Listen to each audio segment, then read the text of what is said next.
Well, considering your father-in-law was a director at a major company, I'm just curious about how much inheritance he might have left behind.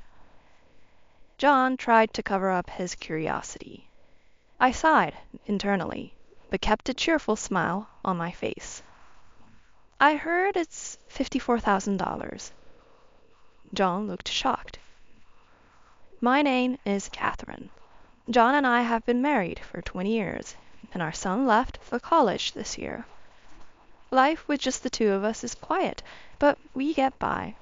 On weekends, John joins his colleagues for futsal and is out practicing all day. I work part-time, and on my days off I indulge in gardening or attend yoga with my friends. Even though we do different things, I think we're a typical couple for our age. However, something terrible happened in our peaceful life as a couple. It started with a message I received from a friend who attends yoga with me. And in the message, a photo was attached. I'm at the station now, but isn't this your husband, Catherine? I hesitated, but when I opened the photo, even from a distance, I could clearly tell it was John. He was walking hand in hand with another woman. My heart was beating loudly. Could John be cheating? He said he was going for futsal practice in preparation for tomorrow's match, but was that a lie? I think it's my husband. My friend responded immediately. What will you do? Do you want to come over? After hesitating for a moment, I began using my cell phone. No, I'm good. I'll talk to my husband. I closed the phone and sat down on the sofa. I had no motivation to do anything, and the only thought in my head was, what should I do? I could ask John, but I was afraid to. What if he really was cheating? At this age, thinking of divorce, especially when I only have a part-time job to support myself, made me think that I couldn't possibly go through all that. If I pretend not to know, I can continue living a peaceful life like before. But the idea of pretending and the ambiguity bothered me deeply. I don't know how long I sat like that, but I was jolted back to reality by the sound of the front door. It was already 7 in the evening. What's wrong? Why haven't you turned on the lights? John turned on the lights in the living room with a surprised voice. Oh, sorry. I fell asleep. John laughed in disbelief and began washing his uniform in the washing machine. Seeing that, I realized he must have been exercising, and wondered if the earlier photo might have been a mistake. If you're tired, do you want to eat out tonight? I nodded eagerly, hoping that spending time together would help ease my uneasy feelings. Did you stop by anywhere else today besides futsal? Not really. Why? Just wondering. You mentioned wanting new shoes recently, so I thought you might have gone shopping for them. Oh, I haven't bought them yet. With that, our conversation ended. But the John in front of me seemed just like how he has been as usual. They say everyone has at least 3 doppelgangers in the world. Perhaps the man in the photo was one of them. However, once I began to suspect him, it was difficult for me to not suspect him. I often found myself doubting him during his late-night overtimes or during his sudden overnight business trips.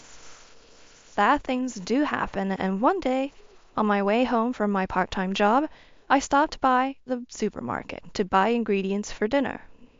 I realized my phone was ringing, so I took it out of my bag and stepped into a less crowded aisle. The name displayed on the screen made me frown. It was my brother's name.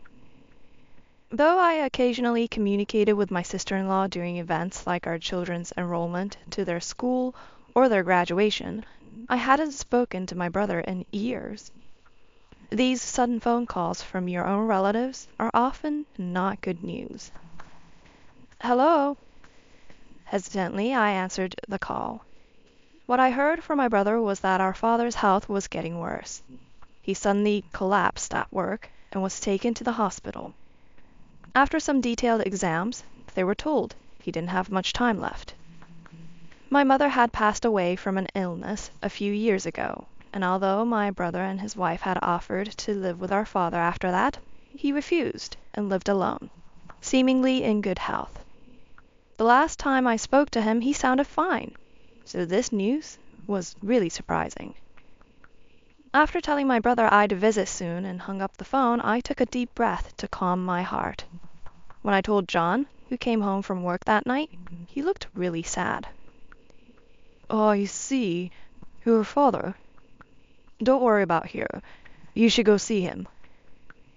Encouraged by his words, I went to see my father the next day. "Dad, what happened? Are you okay?" "Oh, Catherine, I suddenly felt dizzy and couldn't get up. Can't beat old age, I guess. Sorry for making you worry." His voice, usually loud and boisterous, sounded weak, causing pain in my heart. Though he looked pale, he didn't seem critically ill. "Catherine, did something happen? Did you and John have a fight?" I was taken aback by his sudden question. My father gave a wry smile. "You're just like your mother, holding things in. Live as your heart desires, not knowing what the future holds. For a parent, seeing their child's smiling face is the greatest happiness." Realizing what he said, I was taken aback.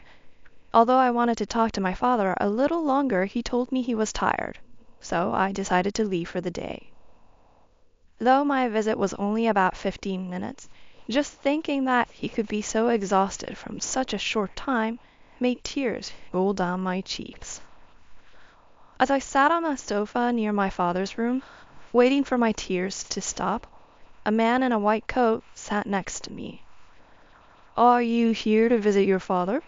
I'm the doctor in charge." "Oh, I'm so sorry. How embarrassing." I quickly took out a handkerchief to wipe away my tears. Taking a closer look at the doctor, he seemed to be around my age, with a kind face that made me feel at ease. "It's all right. It must have been a shock for you. Do you have any questions?" With his encouragement, I started to ask various questions about my father's condition and what to expect in the future. Despite repeating the same questions multiple times, he never looked annoyed and explained everything in detail until a nurse came saying, "Sir, we need you." Thanks to him, even though I still felt sad, my heart was somewhat at ease. After returning home, recalling my conversation with my father, I decided to call a friend who had sent me the photo. I wanted to discuss the suspicions I had about my husband's affair. "I've been worried I might have done something unnecessary by telling you that. I'm sorry for causing you pain." "No, I'm glad you told me.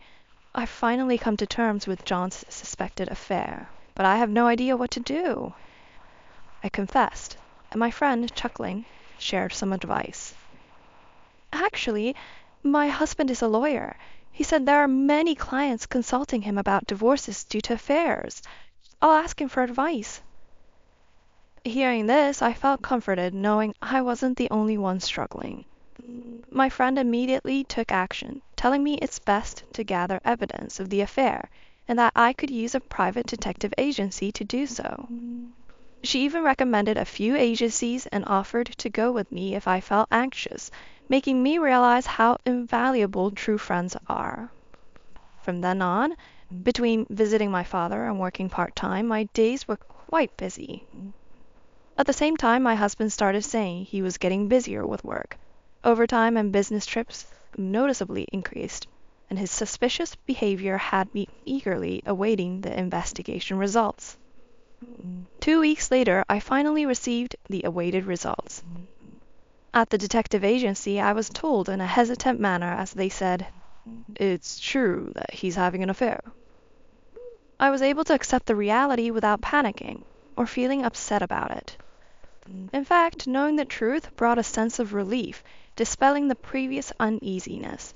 They showed me some of the numerous photos and explained his activities over the past 2 weeks. There were also some audio recordings, and it was worse than I had imagined. To begin with, his futsal games are only once a week, always in the morning for just 2 hours. The other employees, always head home right away after the games, since they have families waiting at home. He spent all of his remaining time with his mistress. At times, she would even wait for him at a diner near the futsal court. He deliberately washed his jersey he falsely claimed he used at the game to ensure his lie wasn't caught. All his claims of overtime and business trips were lies, made up just to spend time with her. The most shocking audio recording revealed him discussing with his mistress about getting a divorce with me once he inherits his money, predicting his father-in-law passing away in a month or so. They also already discussed pre-booking an apartment near the train station. It seemed that his recent busyness was related to preparing for their new life together, making reservations for furniture and appliances. They even planned a premarital trip next month. All this left me feeling dizzy. The fact that my husband was eagerly waiting for my father to pass away destroyed any remaining love or affection I had for him. My only feeling was the increasing desire to divorce him. I paid a significant amount to the detective agency, took all the data, and decided to leave it to my friend to keep it safe. When I mentioned hiring a lawyer, they immediately agreed and offered to introduce me to someone they knew. But I had used all my money on the detective agency, and I was hesitant to touch our shared finances. After some contemplation, I decided to swallow my pride and consult my brother about it. "Why didn't you come to me sooner?" he exclaimed, annoyed. Thankfully, he generously offered to cover the expected legal fees. I had a meeting with a lawyer and discussed my desire to work full-time or as a regular employee at my part-time job. I was told that they could hire me as a contract employee, which gave me hope regarding my financial situation. With everything now in place, I started thinking about how to broach the subject of divorce.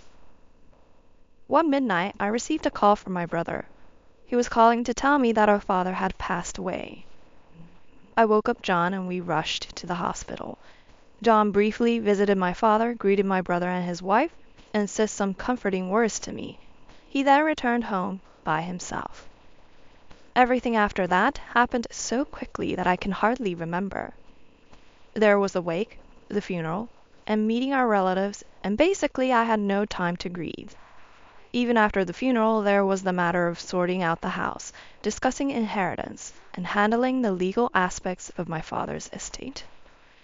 My brother, his wife, and I were all exhausted. John, however, kept saying he was busy with work and didn't help at all. Despite my father having just passed away, John went out to play futsal on the weekend.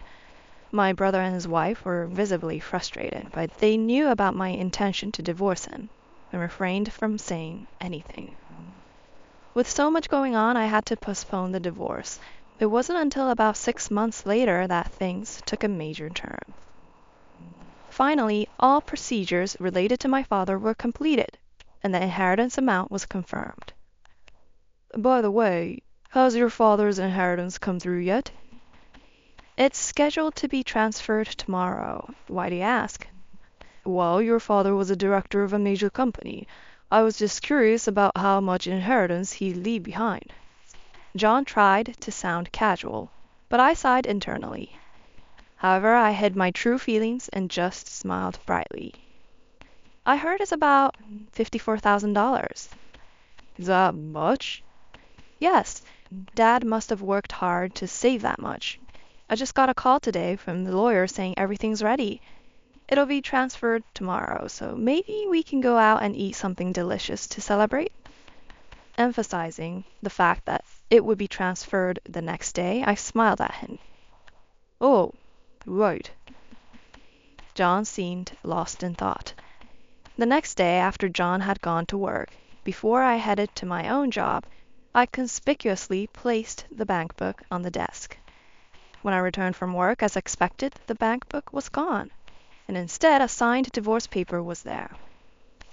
I hadn't anticipated things to go this smoothly, so while thinking, he took the bait, I headed to my lawyer handling my divorce and explained the current situation. I decided not to return home, instead heading straight to my family home where my father had passed away.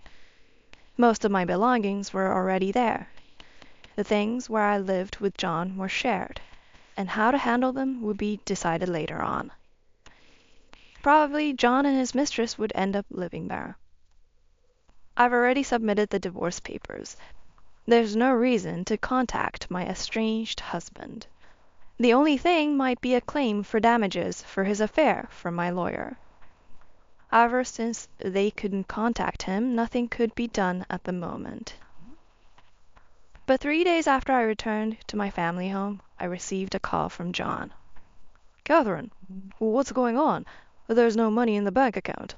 Where's the inheritance? And where are you? Inheritance is mine? Why would you use it? I decided to play dumb for the time being. By asking my whereabouts, it seems John has returned to our home. I need to contact my lawyer immediately. Anyway, why isn't the $54,000 in your bank account? Did you take my bank account? I was planning to change the account for my salary deposit, but it disappeared. I've been looking for it. Don't mess with me. We're married. It's a shared asset. You should share it with me. I wish he wouldn't yell over the phone. It hurts my ears. The inheritance is an individual asset, not a shared asset. Plus, I've already filed for divorce. We're no longer a married couple. Please, stop contacting me. I will return home. It's okay for you to live there with your mistress. Goodbye. I could hear John catching his breath, but I hung up on him and immediately relayed John's whereabouts to the law firm. That night I received several calls from John, but I ignored them all and enjoyed a drink by myself. Having endured the suspicions of John's affair for almost a year, I deeply appreciated the peacefulness I was experiencing. After a good night's sleep and checking my phone, I was shocked at the sheer volume of missed calls. I assumed my lawyer must have contacted him, causing him to panic. Hesitantly checking the messages, some were aggressive, like, "What do you mean by damages for the affair? If you knew, you should have said so." Others were apologetic. "Catherine, I'm sorry. It was my fault. I want to talk things over." Without replying, I left my phone behind and headed to work. In my bag was a new phone, a number John wouldn't know. This would be my main phone from now on. I had John's personality figured out, so I was well prepared. Later, my lawyer informed me that John insisted on discussing this face to face. So I decided it was time for a face-to-face confrontation. I expected this and felt it was better to settle matters swiftly. I chose a family restaurant with semi-private booths for our discussion to avoid any public attention. As expected, John and his mistress arrived on time. Seeing John after a month, he looked somewhat tired.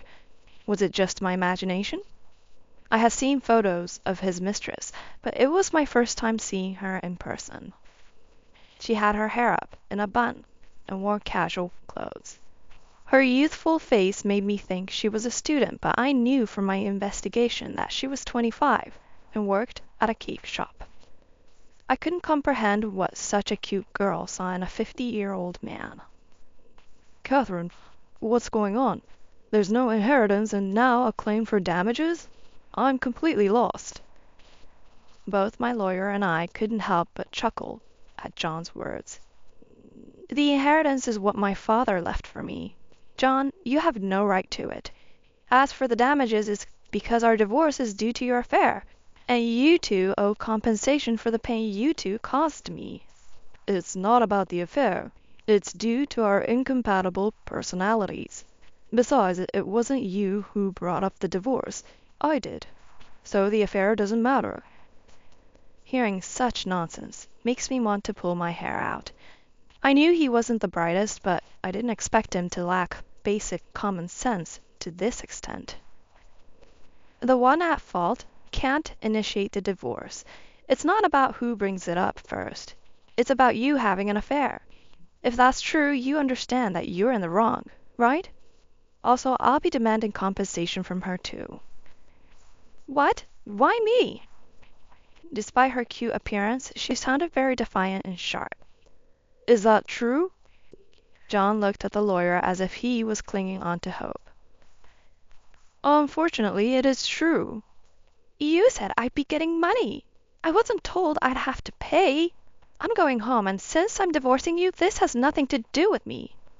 As she raised her voice, she grabbed her bag and stormed out of the restaurant. It was embarrassing as other customers turned to look at our table. We know where she works, so it'll be fine, the lawyer said with a reassuring smile, causing John's face to go pale. Perhaps he realized he couldn't escape. You know, that girl is quite headstrong. She used to be a good girl when we were having an affair.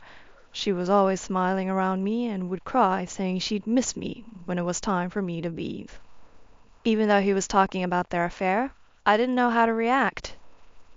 After we started living together, her cooking wasn't great. She constantly wanted new bags or clothes. It was cute at first, but being married to her was not what I expected. Even though they'd only been remarried for about a month, complaints about her started pouring out of John's mouth. I've realized something. I've always been comparing her to you, Catherine. You're skilled at housework, great at cooking, and you always waited for me to come home without a single complaint. So, would you consider giving us another chance? I was left in disbelief, and I couldn't keep my mouth shut. I never anticipated this turn of events, and even the lawyer seemed too stunned to speak. There's no way. Come on, I'll change, I promise. I'll never cheat again. You cheated on me while using the excuse of being busy at work, didn't you? How can I believe anything you say? John lowered his head, repeating, I want to start over. You said you were busy with work when my father was dying. He was in a critical condition for about a month, but you never visited him, even once. Even though I was having a difficult time, you were cheating. After he passed away, were you just waiting for the inheritance? I noticed our drawer being opened several times where we'd put our bank book in. You probably planned to leave once the inheritance came in, right? With the divorce papers already filled out? As I listed each fact, John began to tremble. He probably never thought he'd get caught. You had a reservation to buy a nice apartment already, right? But unfortunately, since you didn't get the inheritance, you had to cancel. I assume the old house we lived in must have been unbearable for her. How did you know? I have plenty of evidence. Are you thinking that if we get remarried, you won't have to pay the compensation? With that, John got silent. I must have gotten him, huh? Realizing he was only after my money made me really sad and disappointed. If there's nothing more to discuss, I'm leaving. Wait. John grabbed my arm as I tried to leave. Catherine, you're the most important thing to me. Please, I beg you, let's start over. John's eyes were filled with tears. I'll never betray you again, and I'll do all the chores. Please, come back to me. Unable to contain his emotions, John began to sob uncontrollably. Come on, don't make a scene. Aren't you and your mistress newlyweds? Why don't you two sort things out? Let's just move on with our separate lives. Turns out she's been cheating on me. She seems to have married me for my money. Without money, I'm just an old man. Seeing my ex-husband crumbling to the floor, crying, was undeniably pathetic, but I felt no obligation to comfort him. People seemed to have heard our conversation, and it was painfully embarrassing to witness everyone whispering about John. Leaving my crying ex-husband behind, I picked up the bill, and my lawyer and I left. Later, as the two of them adamantly refused to pay compensation, I consulted with John's parents over the phone. Having little interaction with the rather shy in-laws who lived far away, this was my first call to them since thanking them for attending my father's funeral. To my surprise, I discovered John hadn't told his parents about our divorce or his remarriage to his mistress. This revelation left his parents in shock, with my ex-mother-in-law being bedridden from the strain. "Give us some time. We're not sure what to do," was their unsure response, making it clear I couldn't rely on them. However, the next day my father-in-law brought his brother to confront John. His brother, compared to John, was a lively, talkative, and cheerful man. John had often grumbled to me about how intimidating he was during family gatherings. Whatever transpired, his strong-willed brother made John agree to the compensation payment. Then his brother decided John would be taken back to the countryside. Tearfully, my father-in-law informed me of this decision. Since both in-laws were over 80 and had no income, they promised John would work at a factory owned by a relative nearby and pay me the compensation. As for John's mistress, her whereabouts were unknown, but since her workplace was known, they contacted her there. She shouted, "Don't contact my workplace!" However, I spoke with a woman claiming to be the manager and was informed of an astonishing fact. It seems that the person John was referring to when he said, "She's cheating on me," was the husband of the store manager, and she was apparently preparing to sue them. I was assured that John's mistress would never escape justice, and true to that word, a few months later I received the compensation payment. When I visited the cake shop to express my gratitude, as expected, the mistress was nowhere in sight. Naturally, she was fired from the cake shop. She had dreams of becoming a pastry chef, but that's now believed to be impossible. Currently, to repay the compensation, she's juggling multiple jobs, and according to the store manager, she can often be seen at a nearby construction site. Out of sheer curiosity, I took a glance and noticed her, without makeup and being sweaty, and being yelled at by an older man while she worked. Having to pay compensation for the two affairs she had, she must be deeply in debt. I'm not sure how many years it'll take her to repay it, but she got karma for destroying someone's family. When I told my son about the divorce, he was genuinely surprised, but he said something along the lines of, "It's your life. You should live it as you see it," which was a relief. My biggest concern had always been how my son would react. And with me approaching 50, I thought there'd be no chance for love, or even remarriage. But lately there's someone I've been interested in. He's the doctor who took care of my father in his final moments. Every time I visited the hospital, we'd end up chatting, and I found him to be very nice and wonderful. After the divorce, during one of my solo trips to the shopping mall, we bumped into each other, and in our conversation I discovered he was also divorced. We connected even more over our similar experiences. We've been out for meals a couple of times, and I always feel very comfortable around him. I don't know what the future holds, but I still hope and strive for happiness in my life. My name is Emma. Currently, I am working from home and taking care of my father-in-law at his house.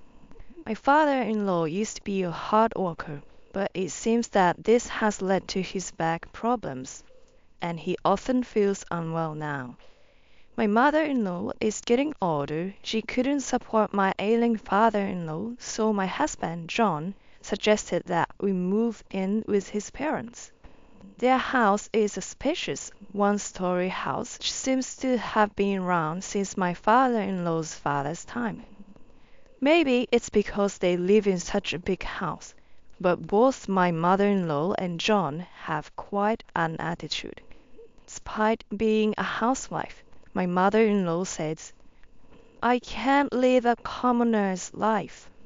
And John, who doesn't earn much, claims, "I'm different from ordinary people." I can't deny that they're getting carried away, but they only talk big and do not do their fair share of housework, so I've left them be. It seems my father-in-law used to be the same way. However, now that he's unwell, he consulted me, saying he can't earn money for the house anymore. He knew how much money John's earnings were, and he could not discuss this with mother-in-law and John, whose attitude did not change. Listening to my father-in-law's plea, I started to make efforts for the household. Even though I was the caregiver, I was only able to support my father-in-law when he woke up, which I couldn't do as I was working at home. My mother-in-law pushed me to take care of him, while she did her own housework and went out with friends in the neighborhood, the same activities she was doing before my father-in-law's illness. I'm sorry, Emma. I wish I hadn't had these back problems. Father-in-law, you've done nothing wrong. You've worked hard all your life, so please take a rest now. My father-in-law smiled at me with a look of relief after hearing my words. However, perhaps due to the toll of his previous hardships, his health deteriorated rapidly. Shockingly, when we had him checked at the hospital, they found cancer. Both my father-in-law and I were deeply shocked by the news.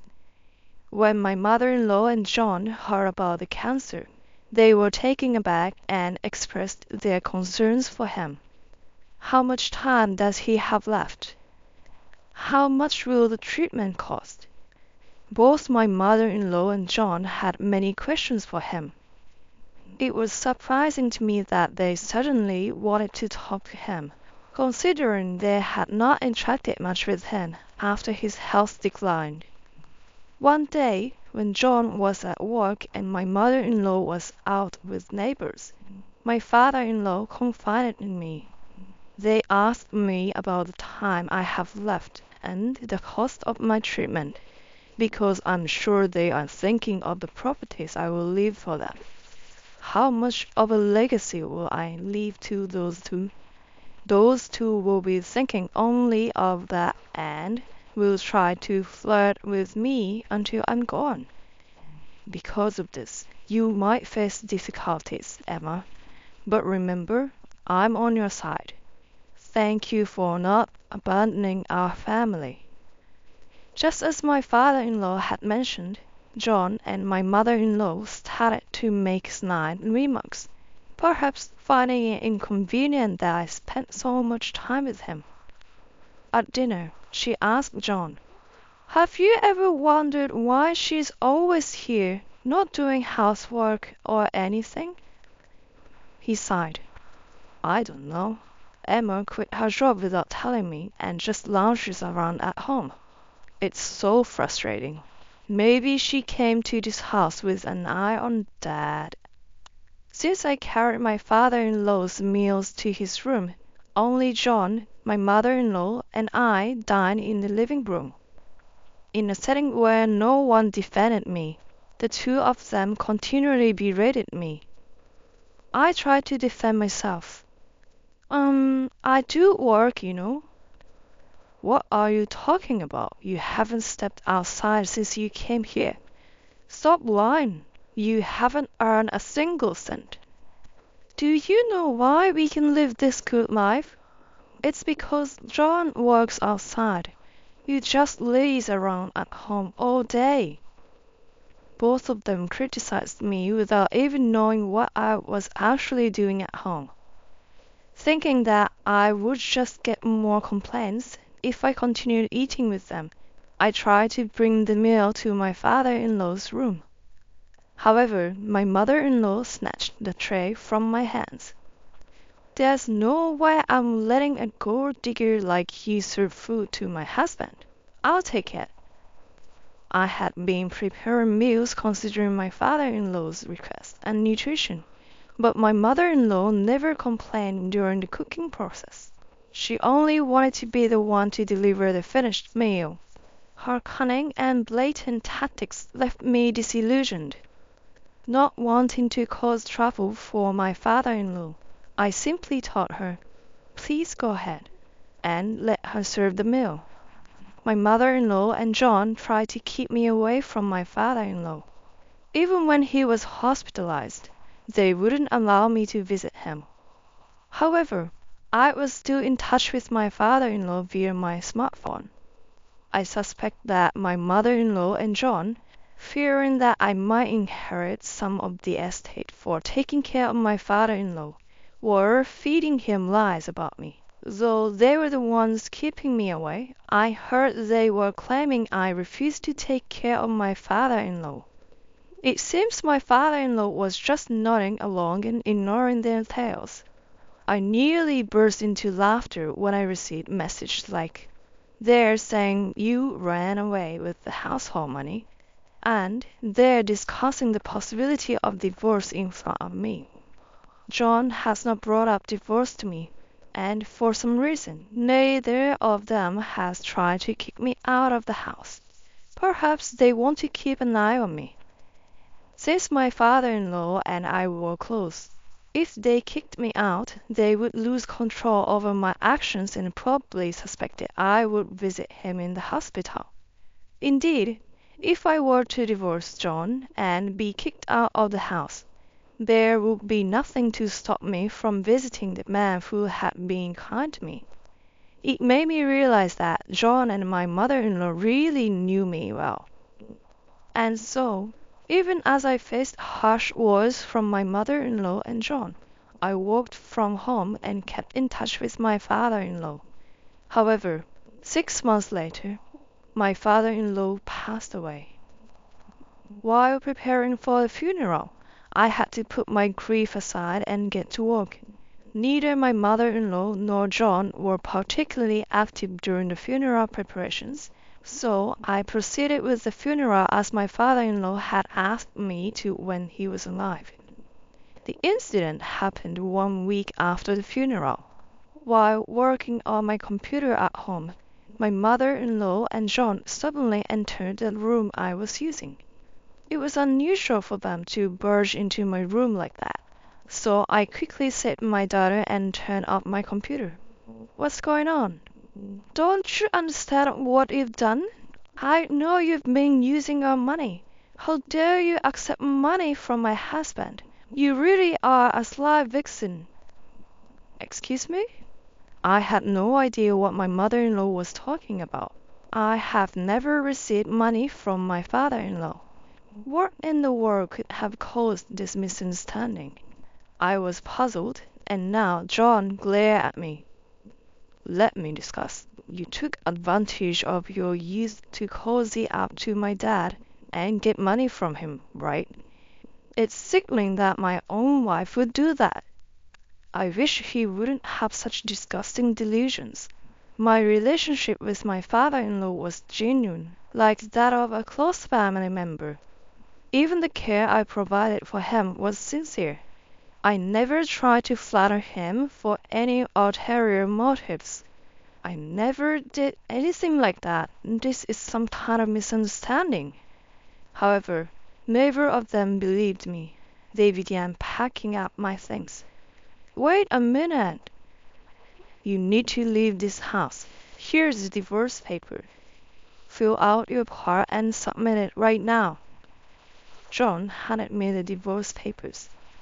It seems that he didn't divorce me just to avoid me seeing my father-in-law. "You are no longer needed in this house. Get out, you jobless leech." My mother-in-law threw clothes at me as she said this. John forcefully handed me a pen, urging me to sign the divorce papers. "You freeloading good-for-nothing." After being treated like this by the two of them, I had no intention of staying in the house any longer. Now that my father-in-law's funeral was over, I quickly signed the divorce papers. "I understand. I'll leave this house. I'll pack my things myself, so there's no need for you to help." After I said that, the two of them quickly left my room. Probably not wanting to help, I sighed, packed my things quickly, found a new place, and left. When I informed John and my mother-in-law that I had submitted the divorce papers, They both seemed delighted. The two of them will have a tough time ahead, so they might as well enjoy themselves now. Less than a month later, I received a call from John. I was at work, so I ignored it, but soon after, I received a message from him. "Hey, there's no money left in the house. You stole it, didn't you?" I hadn't stolen anything. My father-in-law never kept money in an easy, accessible place, so they wouldn't find it just by searching the house. I think there will be a discussion about the money during the inheritance talks. He didn't respond to my message. It seemed he had completely forgotten about the inheritance discussions. Some time later, I was informed there would be a meeting about the inheritance and was asked to come to my former in-law's house. I figured they would call me, and since I had not blocked my contacts, I headed to my in-laws, as I was told to do. It is funny to say my parents-in-law's house, since John and I already divorced. Upon arrival, my mother-in-law, John, and another man in a suit were waiting in the living room. When the will was read, the faces of my mother-in-law and John turned pale. Most of my father-in-law's inheritance went to me. The house was left to my mother-in-law. The remaining money went to John. Upon hearing the story, the mother-in-law exclaimed, "That's a lie! Why would this woman inherit most of the estate? The only family he had was me and John. She's nothing more than a stranger." As the mother-in-law lunged forward, as if to grab the man in the suit, he looked surprised. "What did you tell my father? It's absurd that most of the inheritance would go to you." I had decided that after this I would cut ties with the mother-in-law and John. However, there was something I was curious about and wanted to ask. "By the way, why did you think I was receiving money from my father-in-law?" "Don't change the subject. I don't think we'll see each other again, so I thought I'd ask you some questions. Just tell me, will you?" My father mentioned it right before he passed away. He said, "Emma, money every month." His words were slurred, but he definitely said it. "So you borrow money from him every month, didn't you?" "It's the other way around." "What?" I finally understood why the mother-in-law and John had mistakenly thought I was borrowing money from my father-in-law. Instead of my father-in-law giving me money every month, I was the one giving him money, around $5,500 for living expenses. Wasn't he saying that I was giving him $5,500 every month? He was apologizing for having me pay him every month. What? $5,500 every month? Why were you paying living expenses? Because even after my father-in-law became unable to work, neither you nor the mother-in-law contributed any money to the household. I felt guilty living in a family home without contributing financially. But $5,500, the expenses for the large house and your mother's social expenses. You both try to live a luxurious life without earning any money. That's why the amount I pay monthly keeps increasing. But I did enjoy indulging in some luxuries like good food, so I stayed silent about it. The reason I never said anything to my mother-in-law and John before was because my father-in-law was on my side and I was content with the good life we had. I also didn't expect to receive most of the inheritance from my father-in-law, so I was genuinely surprised. If the majority of the inheritance doesn't go to my mother-in-law and John, they probably won't be able to afford the maintenance of the house or their living expenses. How can you afford to pay $5,500 every month? Weren't you unemployed? I told you I wasn't employed. I've been working from home. Didn't we discuss this before I moved into your family's home? Did we? It seems John had completely forgotten our conversation. I sighed in exasperation. The fact that John didn't remember means he probably never told the mother-in-law. That's probably why both of them thought I was employed. If I hadn't been working, I would have been idling away my time in the house, especially after my father-in-law was hospitalized. I'm not so shameless to live off someone else without doing anything. In that case, let's get back together. Excuse me? I tilted my head in confusion. The reason I wanted a divorce was that I thought you were unemployed. You heard about the divorce from me and, thinking I'd given up on you, must have been devastated and signed the divorce papers. If you aren't unemployed, then I don't see a reason to divorce anymore. What are you talking about? You still love me, right? You must have been devastated about the idea of divorcing me. Since I'm offering to cancel the divorce, you should come back home. Don't mess with me. Why should I have to take care of you both? Your father was kind to me, so I stayed in this house to repay his kindness. But when it comes to you and your mother, there's no love and affection left. Always making fun of me and being sarcastic. How am I supposed to keep paying for people like that? Wait, you don't love me anymore? Of course I don't. Any affection I had is long gone. John looked more shocked than I had ever seen him. He must have genuinely believed I didn't despise him, even after he constantly teamed up with his mother to berate me. If he thinks that won't make me dislike him, he is mistaken. I let out a heavy sigh. The mother-in-law, on the other hand, looked utterly dejected as a man in a suit explained to her the evident fact that no money was coming their way. You and your mother will have to fend for yourselves from now on. I'm not going to pay for you two anymore. And just to let you know, with your monthly salary of $2,000, you won't be able to maintain your current lifestyle. What? I'd never consider renouncing my claim to the inheritance for John and his mother's sake. I'm not that naive. I cut ties with them and headed home. I didn't intend to have any more dealing with John and his mother, so I blocked their contacts and even got a new phone. And since we've divorced, neither of them knew my new address.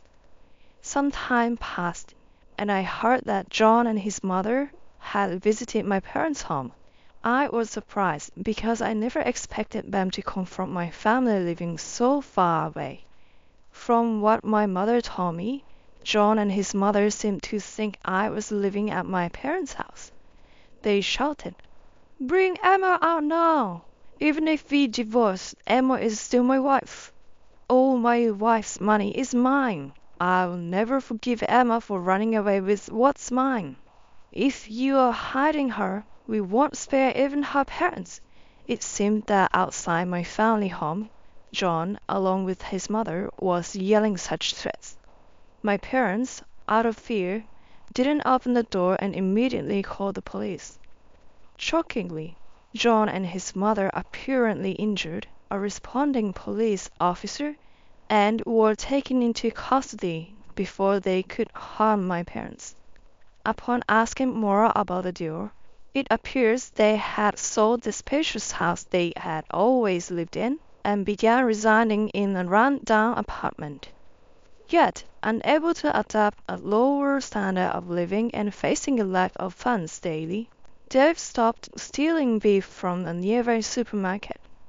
Neither seemed to have the intention to earn money, but were inclined towards criminal activities, which gave me chills. It seems they are currently in jail.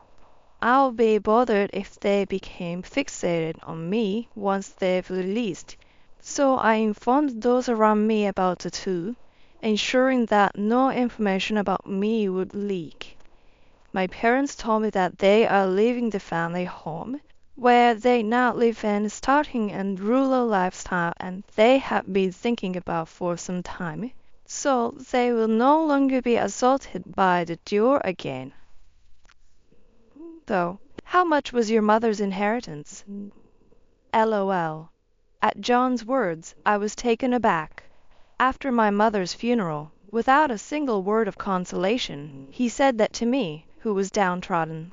He probably thinks that because I was checking the balance on my phone, my mother's inheritance has been transferred to me. But if so, he is a terrible human being. It was about $674,117. $674,117?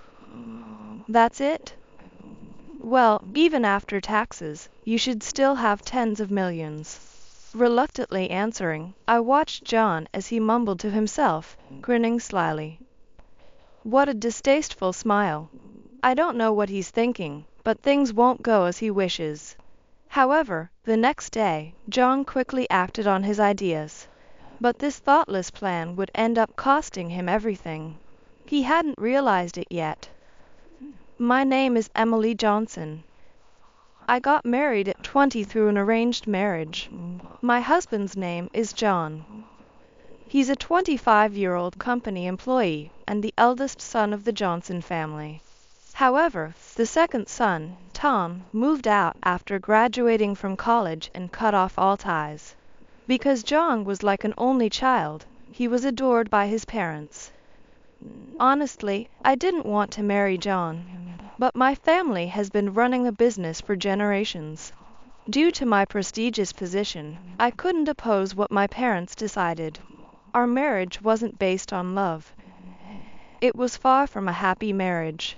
Unfortunately, we couldn't have children. We married young, so it was hard to give up on having a child. But even after seeking medical help, things didn't go as I hoped. Hey, barren woman. Is the cleaning done? At first, my in-laws cherished me, but after a few years, my mother-in-law started calling me barren woman.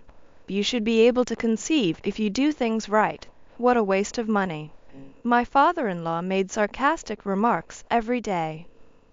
Even knowing this, John never took my side.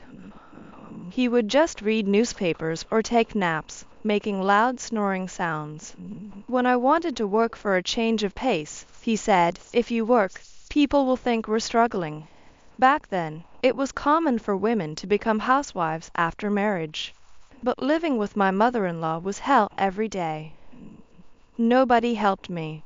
I couldn't consult my parents or escape this arranged marriage. Yet, I endured every day, hoping for better times. However, things never improved. 20 years after the wedding, when I turned 40, my father-in-law passed away in an accident. After his death, it was discovered that his company had evaded taxes. All assets were seized to pay back taxes and penalties, and the company went bankrupt.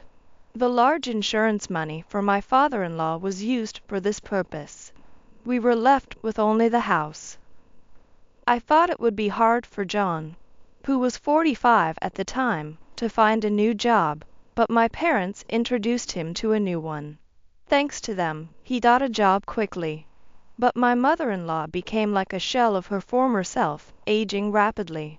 For a while, she didn't even have the energy to insult me.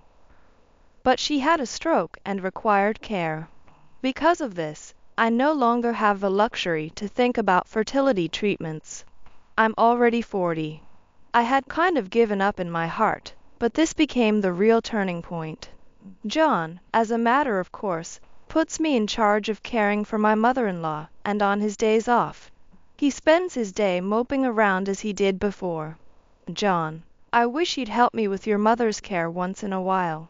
One day, I gathered the courage to tell him this. It would help me so much if he could assist even just one meal on his days off. But John frowned at my words. Huh? I'm working, you know? Let me rest on my day off. I wonder if John realizes that I don't really have days off. After my father-in-law's company went bankrupt, my parents are worried about me and are finally telling me to come home. But what will happen to my mother-in-law if I go back to my parents' house now? We currently have a caregiver come once a week, but I doubt we can afford one daily. Even after being treated harshly and sarcastically, I couldn't just abandon her. John started leaving early even on his days off. Apparently, he felt uncomfortable under my gaze when he lounged around. And my wife won't even let me relax at home on my days off. I heard through the grapevine that he's been saying this to neighbors, and that he goes to a spa alone. The neighbors know that his mother needs care. Yet John speaks as if putting all the caregiving on me is normal. He probably doesn't think about how that makes him look. I felt bad for his mother, who once adored John, but now he wouldn't even visit her after she became ill. It's because of you that John doesn't come to see me. I would sometimes hear this, but when I'd offer to leave, she would suddenly go silent. After another 20 years of caregiving, it finally ended when both in-laws passed away. I was approaching 60. I no longer had feelings for John, but had come to terms with various things. I figured I'd spend the rest of my life in this house. At least John was dedicated to his job. Because of his work, I could continue living like this. We might not have been a loving couple, but I was thankful in that regard. John never tried to kick me out. He probably thought it was too late as well. John still left the house on weekends, so I enjoyed my time alone. I even took up pottery and made some friends. For the first time since getting married, I was enjoying my life. But that, apparently, irked John. I'm working, and you're just playing around. One day, he burned the bag I used for pottery class in the garden. What are you doing? Instead of getting lost in weird hobbies, do housework. My bag had pottery materials and my pouch inside. It was too late to save them from the fire. I was furious. Though I felt it was too late, we still had a long road ahead. I even considered divorce. But then another tragedy struck. My parents passed away suddenly. My father died from a sudden illness, and a month after his funeral, my mother followed. I was devastated. My older brother Robert had taken over my father's company. Both funerals were busy, and I was bedridden for a week after my mother's. It must be mental exhaustion. Friends from pottery class checked in on me, but John just mocked me. How long are you going to sleep? Even after my mom's funeral, I wasn't sleeping that much. Those without jobs have it easy, huh? While it might be a valid point, as words from a husband to his wife, it scores 0. The next day, I lifted my heavy body and resumed my usual daily routine. I didn't have the luxury to enjoy my hobbies, so I just got by with the bare minimum. John, who didn't care about my feelings at all, seemed satisfied. Then, some time after my mother's funeral, I remembered that the payment deadline for the funeral home was approaching and checked my balance on my phone. Since Robert was busy with work, I had promised to make the transfer on his behalf. But John, not knowing any of this, sneered and spoke to me as I was checking the balance. So, how much did you inherit from your mother? LOL. His words stunned me. The funeral was over, and he said this without uttering a single word of consolation to me.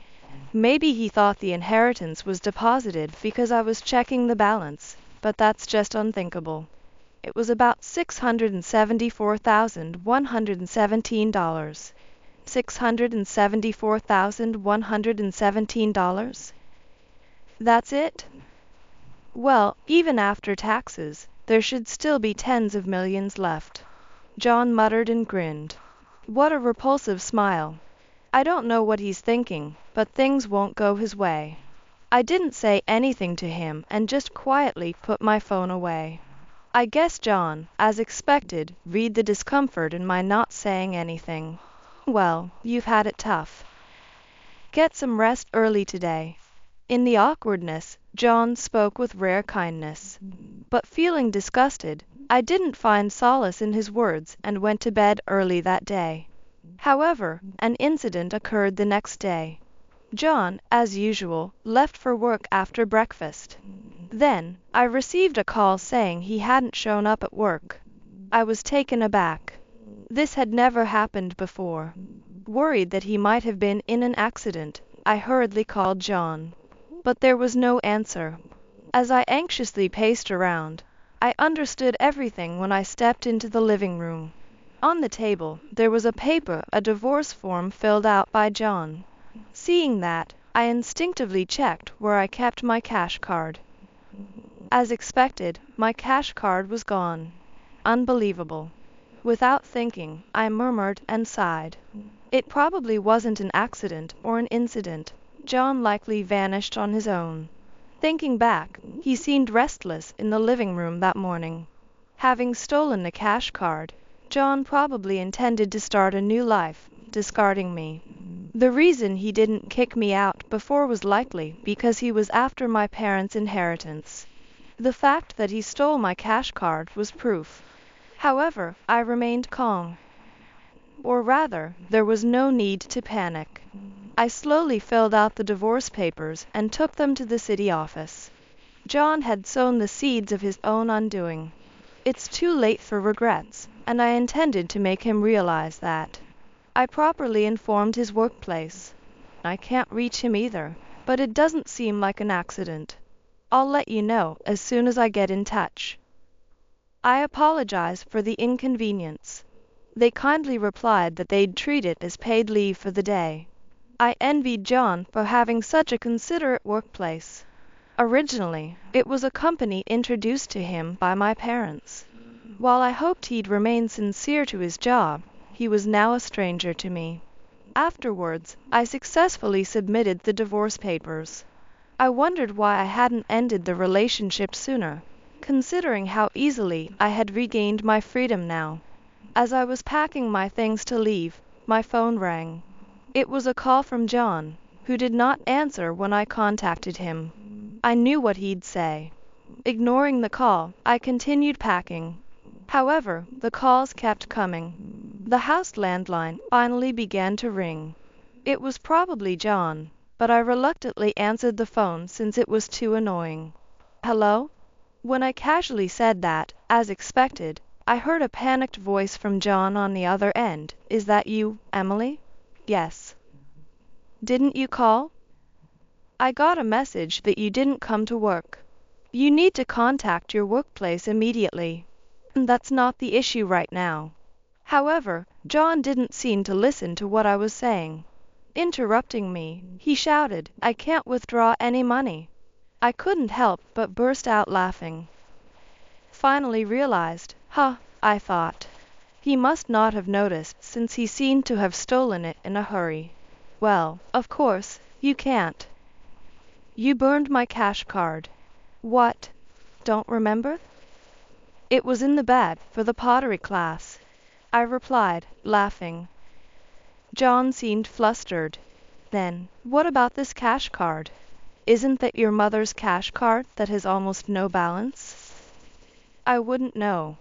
After my mother-in-law passed away, I asked John several times to settle her affairs. I went to the bank myself, but was told it was impossible since I was not an inheritor. The cash card was left untouched with just a few thousand yen. You must be joking.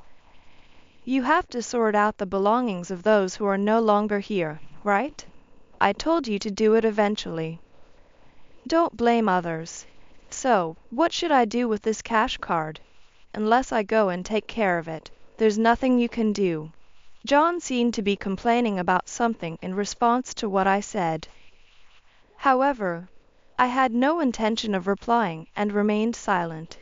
It seemed that John, losing patience, had returned to the bank counter and was explaining the situation to the bank employee. I seemed to have accidentally burned the cash card. Can't someone else handle it on my behalf? I'm on the phone with my wife now. It seemed like he put the call on speaker, as I could hear the troubled voice of the bank clerk. I was puzzled by what was being said. John, what are you talking about? Someone else can't just do that for you. What? our divorce papers were accepted earlier. Thanks for preparing it. Goodbye. I said what I wanted to say and hung up the phone. My voice must have been heard by the bank clerk. I wonder if John's face is pale or red right now.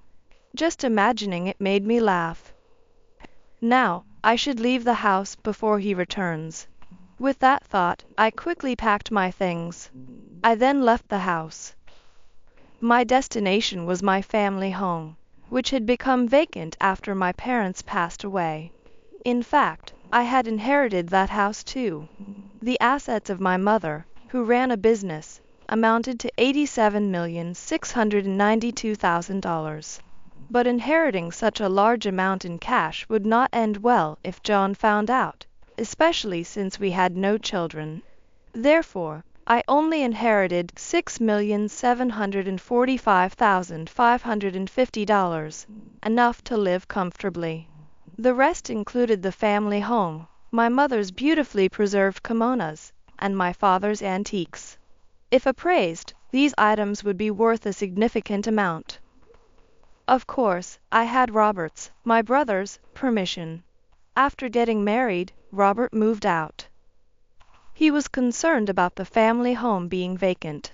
He has children and also took over the family business. He was grateful to only inherit cash. Through discussions, we had peacefully settled the inheritance. After arriving at my parents' home, I informed Robert that I had divorced John and would be living there. If Emily stays at the family home, it won't be vacant, which is reassuring.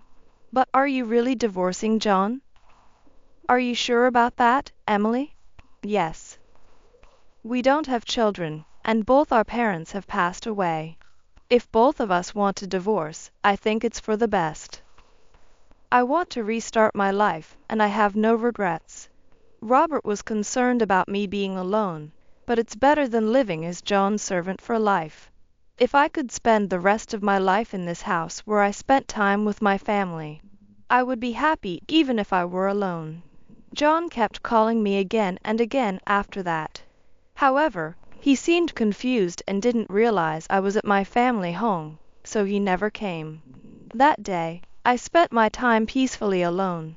The house without my family was indeed lonely, but I felt truly relieved. The next day, I reluctantly headed out to make a bank transfer. John had my ID. It was a bit troublesome, but I headed out at 6 a.m., assuming he would be asleep, to get it. As I returned home, I was met with the smell of alcohol as soon as I opened the door.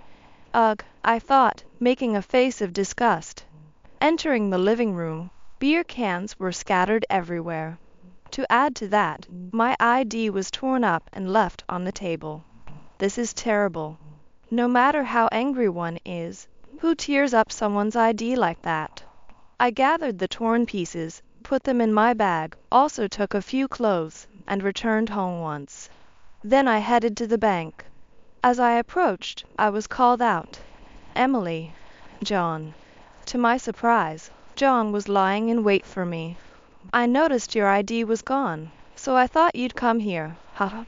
Whether I come here or not is none of your business. Don't be like that. We've been together for years. Even though the divorce is finalized, he dares to say such things. I ignored him and entered the bank. Even then, John kept trying to woo me. However, I continuously ignored him. Then, it happened. Isn't that John and Emily? Someone approached and called out to us. Tom? Why are you here? It was John's younger brother, Tom. Both John and I were surprised by the unexpected reunion with Tom, who we'd been mostly estranged from, only meeting at funerals.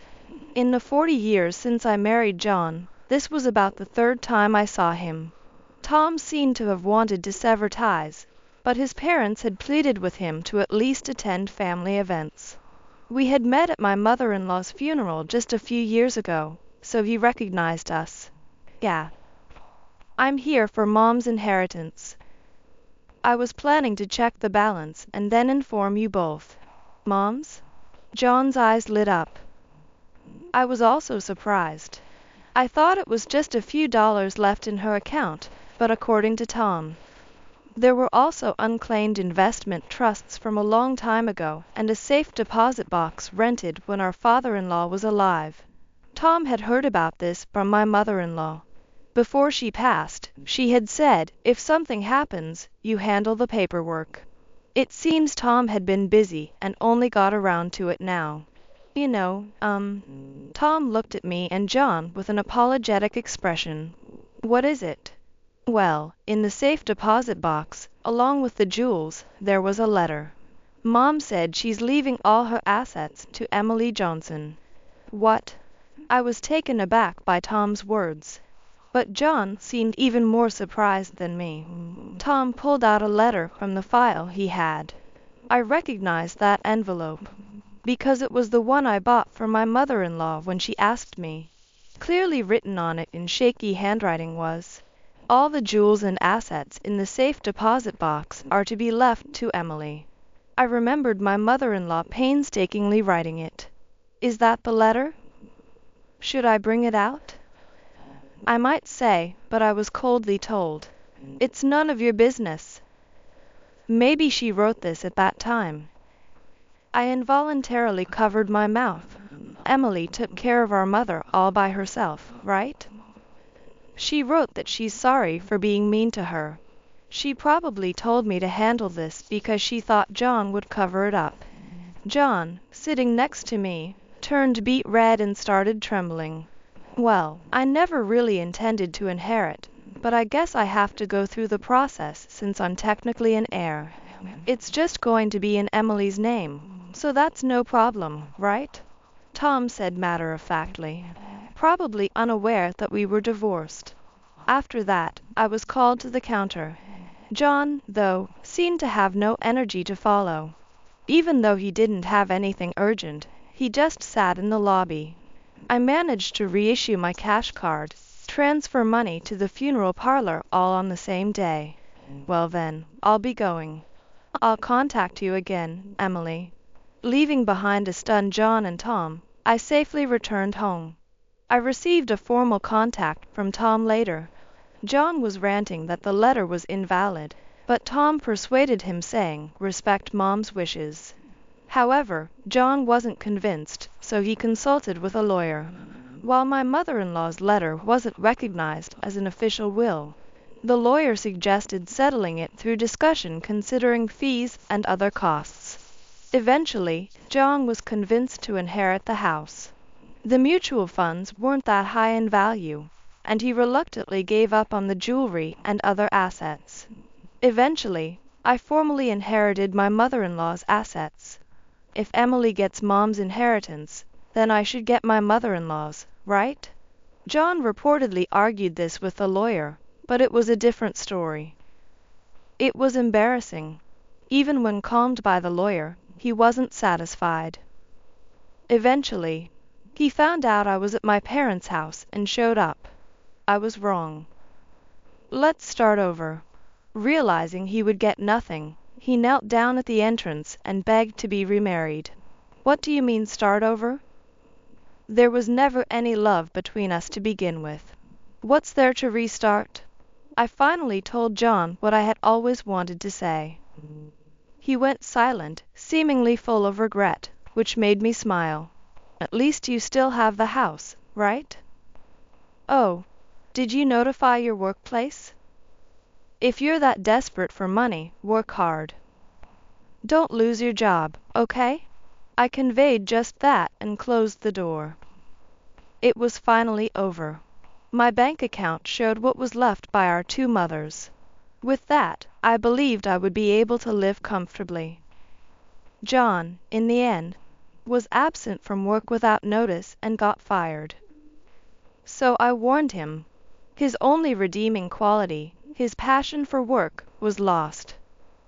Thinking back, maybe he worked hard not out of responsibility, but to maintain his own dignity. Without anyone left to show his dignity to, and without the easy money he had hoped for, it wouldn't be surprising if he had lost his will to live. We've been together for many years, and as you can imagine, I was worried, but that's all. I have no intention of helping him. I truly apologize for causing such inconvenience to you, Emily. Only Tom apologized to me, knowing everything. He also told me you don't have to deal with John anymore. I believe he must be living happily now, having recognized the dysfunction of that family early on and leaving home at a young age, sparing his family from getting involved with that house. I heard that John has become a recluse, but he's of an age to receive a pension, so he should manage somehow.